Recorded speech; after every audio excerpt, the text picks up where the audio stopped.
In the past 5 years, short-term rental permits have been something that has popped up in different municipalities around the world. So a short-term rental permit is just as it sounds. It's for short-term rentals, so it is for stays below 30 days. So sometimes called STR permits. These are something that in my municipality, there's a specific department that issues them. Right, so this goes back to the earlier video. You know, knowing the lay of the land is very, very important, such that your mindset can be in the right place. In my municipality, in Joshua Tree, San Bernardino, it happens to be in the enforcement division, code enforcement. In that division, there's many people, and you approach them just as I shared in the last video. And the short-term rental permit, there's a couple key things that I believe will translate for the International Building Code for short-term rental permits in other places in the world.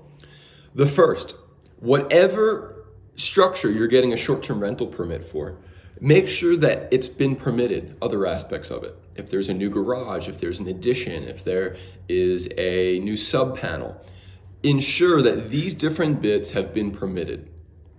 In my experience, that stops patrons from getting a short-term rental permit. The inspector comes out and they say, oh, okay, yeah, we would give it to you, but you've got trash, you've got a pile of trash, that's a code violation.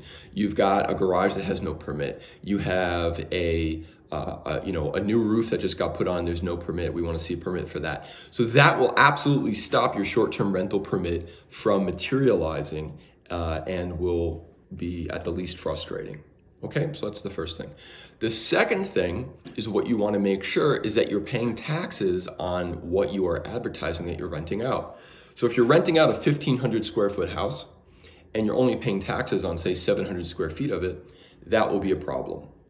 At the end of the day, though the building departments are in the business of life safety and also making sure things are developed correctly, they're also in the business of making money. As we all know, without the stream of currency, everything collapses in our society, okay? Everything, at least in the physical sense.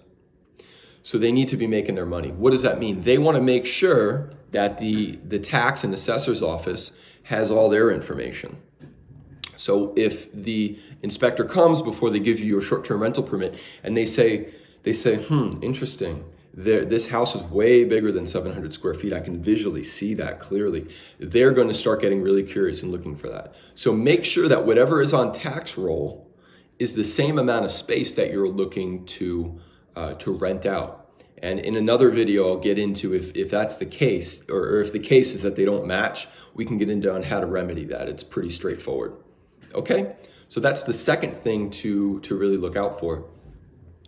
The third bit with short-term rentals, what I would say, and this comes back to more of a community, a comment, maybe more philosophical community bit, it's make sure that you run a tight ship. At the end of the day, you're bringing people into a community, into a neighborhood that you're invested in. So I'm going to assume you're the homeowner, or at least your name is on the lease, and that you have a certain amount of responsibility. What that is going to mean is whatever rules you have in place for your short-term rental, they better be rules in place to make your neighbors really happy, right? So perhaps a good way to look at it is, imagine that these people were your roommates and you had to live there with them.